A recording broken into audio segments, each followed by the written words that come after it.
The lonely widow gives ride to Hitchhiker, never guessing he's the son she gave up 50 years ago. In her weathered hands, Margaret Sullivan grips the steering wheel tighter as she approaches the solitary figure on the roadside, his thumb extended in the universal sign of need. Something about this moment feels like fate tugging at the fraying edges of her carefully managed life. Rain taps against her windshield in an erratic rhythm, matching the uncertain beating of her heart. At 68, Margaret rarely makes impulsive decisions anymore. Decades of measured choices have shaped her existence into something predictable, if empty. But today, something pulls her foot toward the brake pedal. Perhaps it's the slump of the man's shoulders, or the way the November rain soaks through his thin jacket, a jacket far too inadequate for the bitter Maine weather. "You shouldn't be picking up strangers," she whispers to herself, the words fogging slightly in the car's chilled air. Yet she pulls over anyway, her silver Buick slowing to a stop several feet ahead of the man. Through the rearview mirror, Margaret watches him jog toward her car, his face partially obscured by the upturned collar of his jacket. 50 years of caution screams at her to drive away, but something stronger, something she can't name, keeps her foot firmly on the brake. The passenger door opens, bringing with it a gust of cold air and the scent of rain. "Thank you," the man says, his voice deep but gentle as he folds his tall frame into her car. "I was beginning to think no one would stop." Margaret nods, stealing a glance at her passenger as she pulls back onto the empty highway. He's in his early 50s, she guesses, with salt and pepper hair cropped close to his head and deep lines around eyes that seem somehow familiar. His clothes are worn but clean, and despite his bedraggled appearance, he carries himself with a quiet dignity. "Where are you headed?" she asks, adjusting the heater. The man's hands, she notices, are red with cold. "Millfield," he answers, rubbing those hands together. "If that's not too far out of your way." A peculiar feeling washes over Margaret. Millfield, her hometown, the place she fled all those years ago with her secret and her shame. That's where I'm going, actually," she says, her voice faltering slightly. "Do you have family there?" The man shakes his head, a sad smile crossing his weathered face. "No, not exactly.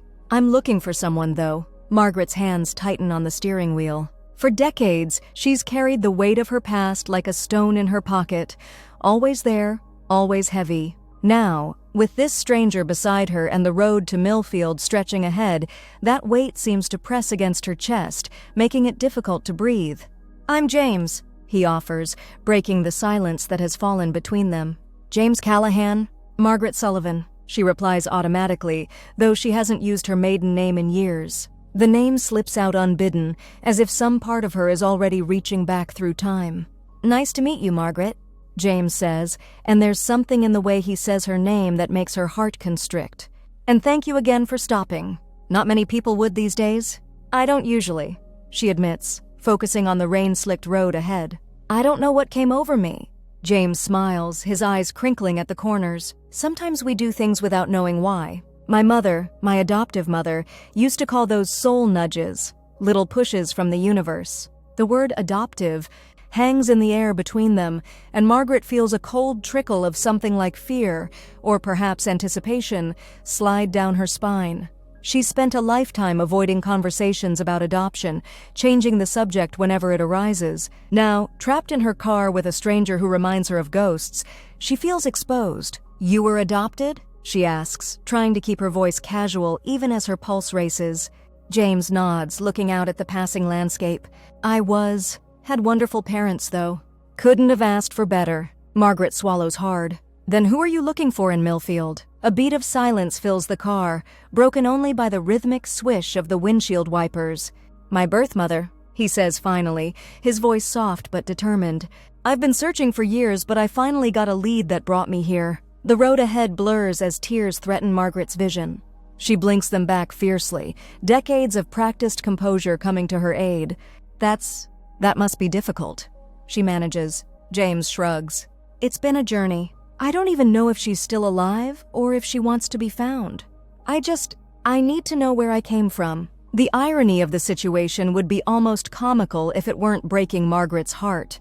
For 50 years, she's carried the memory of the baby boy she held for just 3 precious hours before signing the papers that would forever make him someone else's son. And now, a universe of coincidence has placed him in her car, mere inches away yet separated by a gulf of secrets and time. But is it him? It couldn't possibly be. The world isn't that small, that cruel, or that miraculous. Yet, as she steals another glance at his profile, the strong jaw, the slight bump on the bridge of his nose that mirrors her own, doubt creeps in.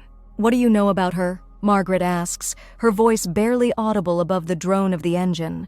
James sighs, running a hand over his face.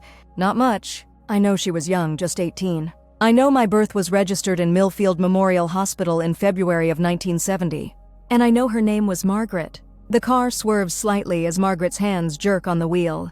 She corrects quickly, mumbling an apology about a pothole, but her mind is reeling. February 1970. Her son, the tiny, perfect baby with 10 fingers and 10 toes and a cry that still echoes in her dreams, was born on February 14th, 1970, Valentine's Day. "Are you okay?" James asks, concern evident in his voice. Margaret nods stiffly. "Just tired. It's been a long drive. We could stop if you'd like. Get some coffee?" "No," she says too quickly. "No, I'm fine. We're only about 40 minutes from Millfield." James settles back in his seat, seemingly content to watch the rain-drenched scenery slide by.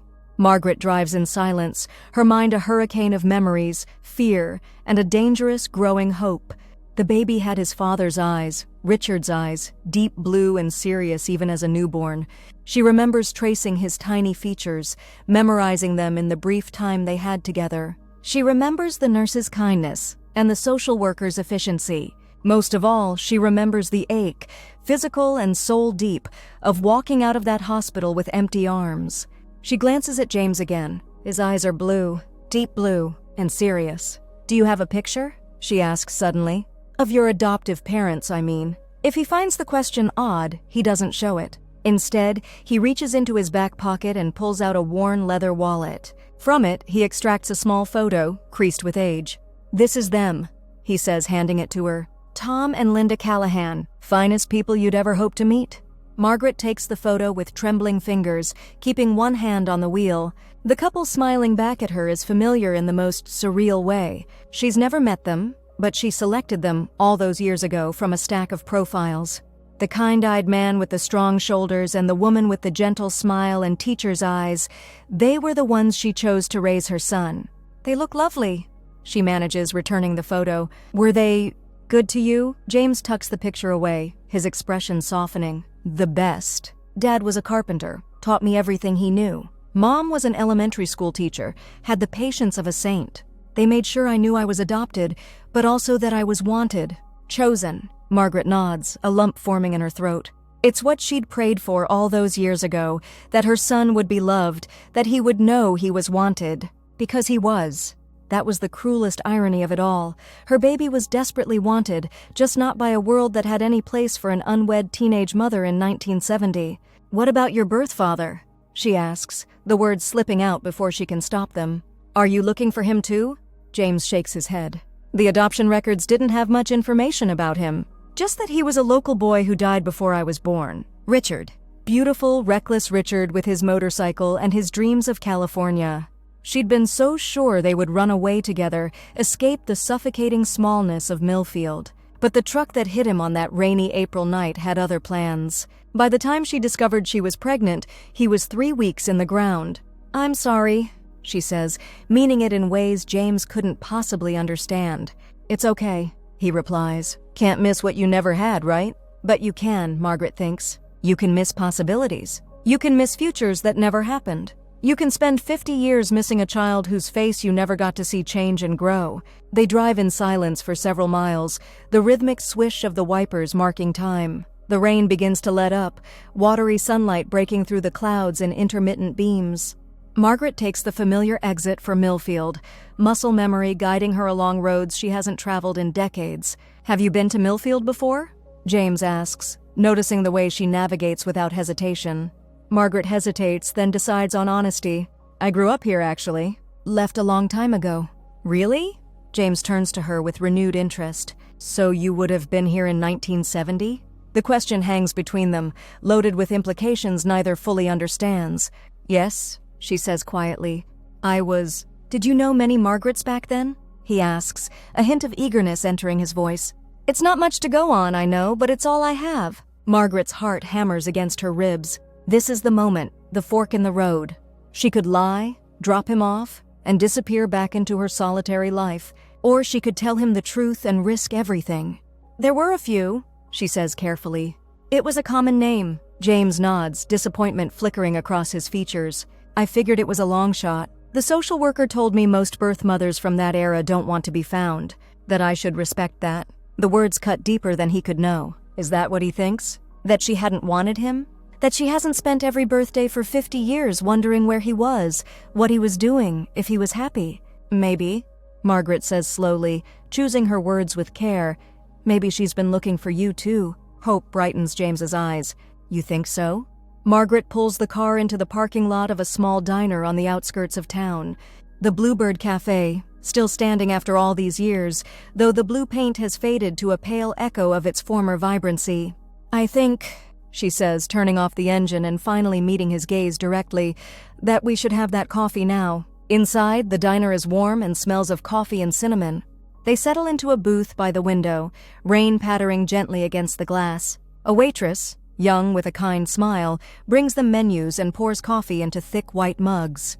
Margaret watches James add cream to his coffee, 2 splashes just as she does, and wonders at the strange mixture of nature and nurture that shapes a person. What parts of her are in him? What gestures, what habits, what tendencies did he inherit despite never knowing her? So, James says after taking a sip of his coffee, what brought you back to Millfield after being away so long?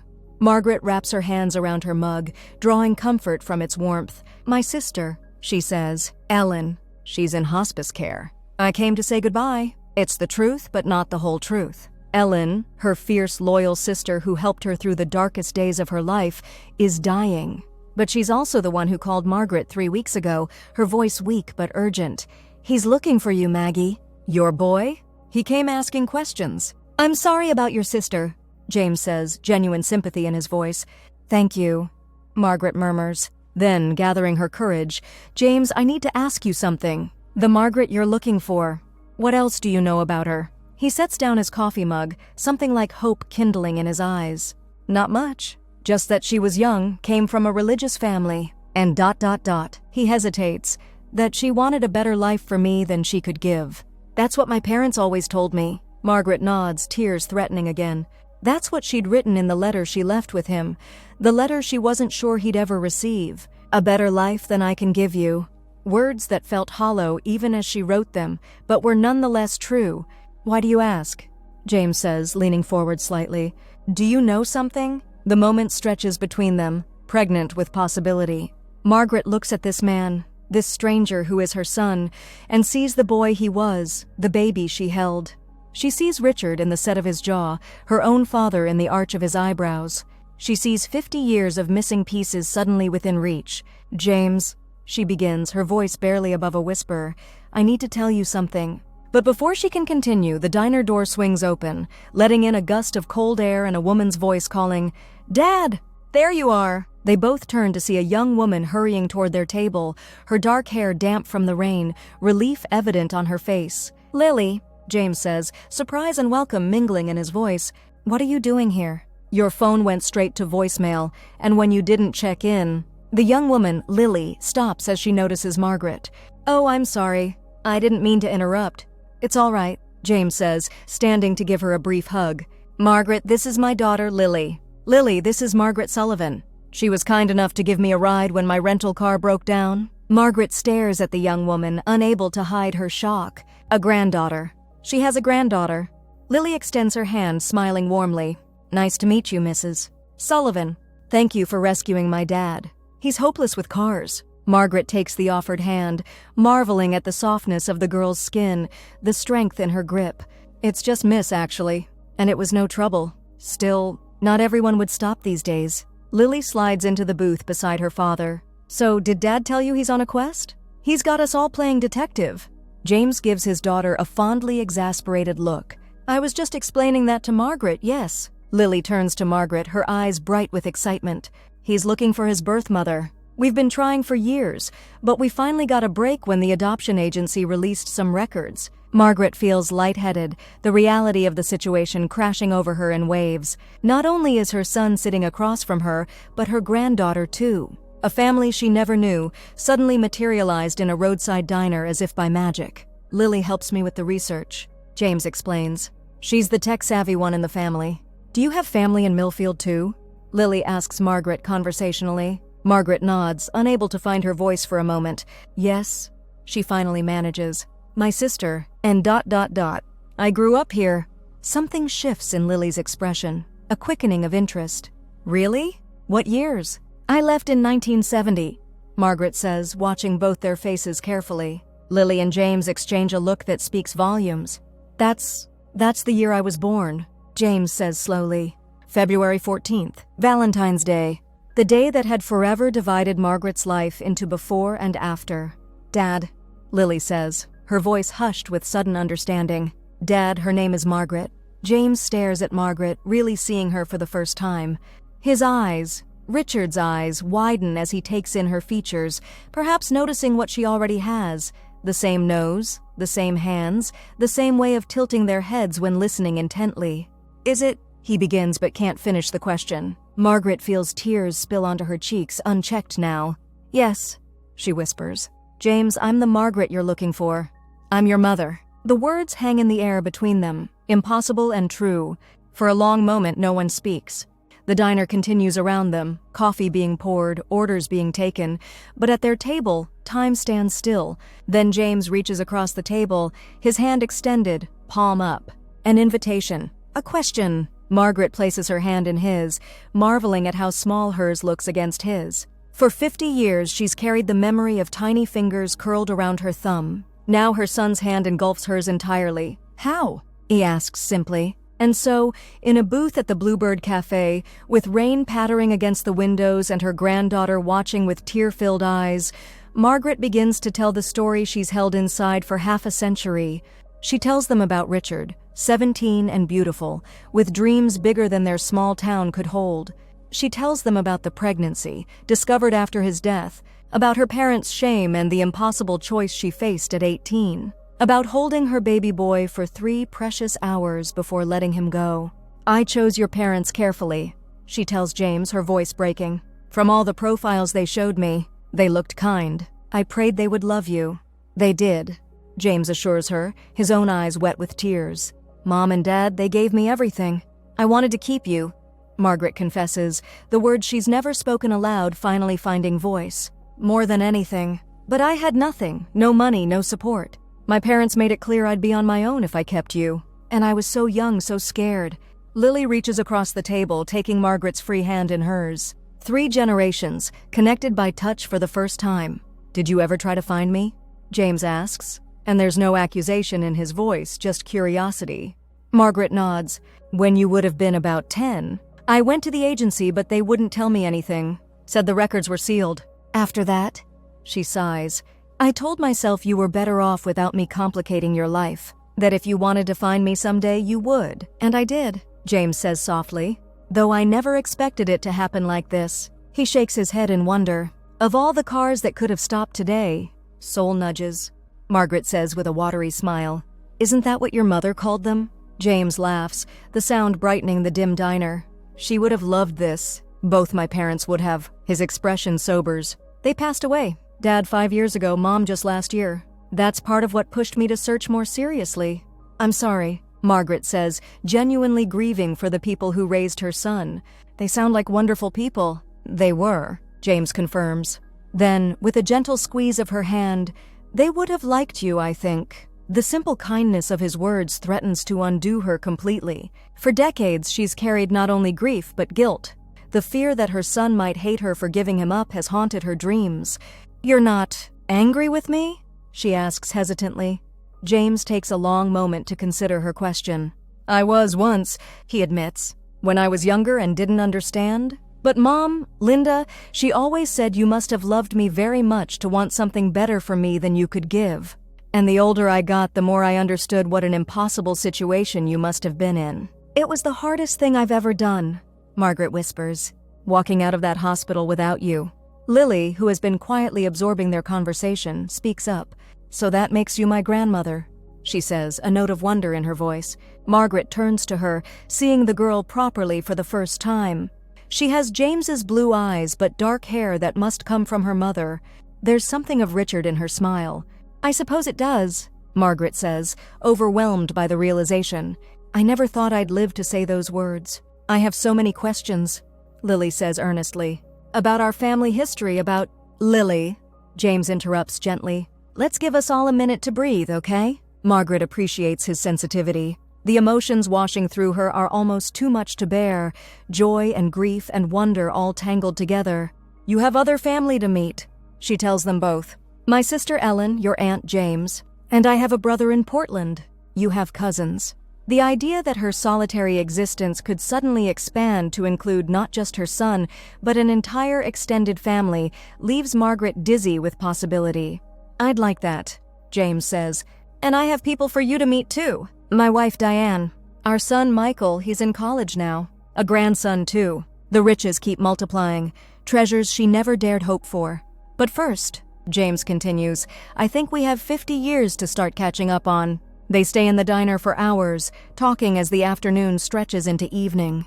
They exchange stories, Margaret about her life as an elementary school librarian, James about his work as an architect, Lily about her studies in psychology. They discover shared traits: a love of thunderstorms, a preference for bitter chocolate, a tendency to read the end of books first. When they finally leave, the rain has stopped and stars are beginning to appear in the clearing sky. They stand in the parking lot, reluctant to part ways. "Where are you staying?" James asks. "With Ellen at her house," Margaret replies. "And you?" "The Millfield Inn," Lily answers. "We have rooms there for the week." Margaret nods, suddenly uncertain. What happens now? How do they proceed from this incredible chance encounter to whatever comes next? James seems to read her thoughts. "Would you have dinner with us tomorrow? Both of you? You and Ellen, if she's feeling up to it?" "I'd like that," Margaret says, relief washing through her. "This isn't an ending, it's a beginning." "I should drive you home," James offers, gesturing to his rental car, which Lily had arranged to have towed and repaired while they talked. Margaret shakes her head. "Keep my car tonight," she says, pressing her keys into his hand.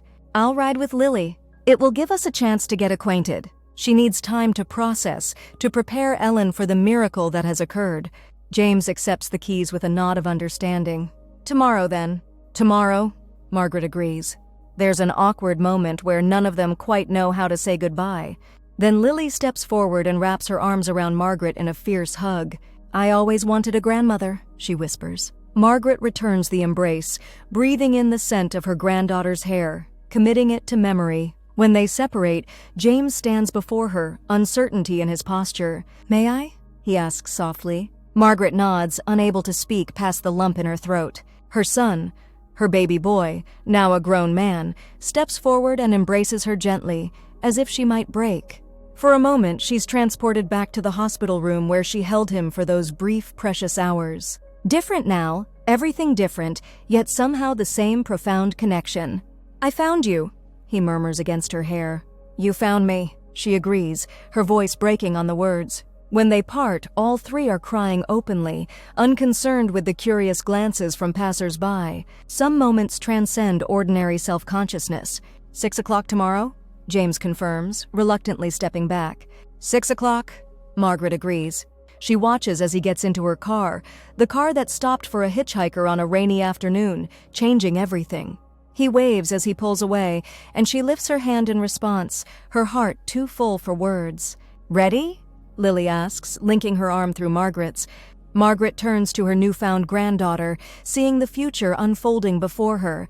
Dinners and holidays, conversations and connections, all the moments she never dared dream she might have. "Ready," she says, stepping forward into her new life.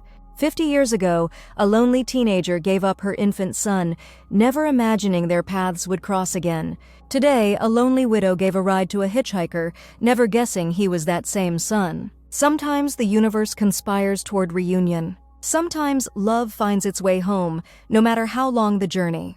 And sometimes a simple act of kindness, stopping for a stranger on a rainy day, can restore what time and circumstance have taken away.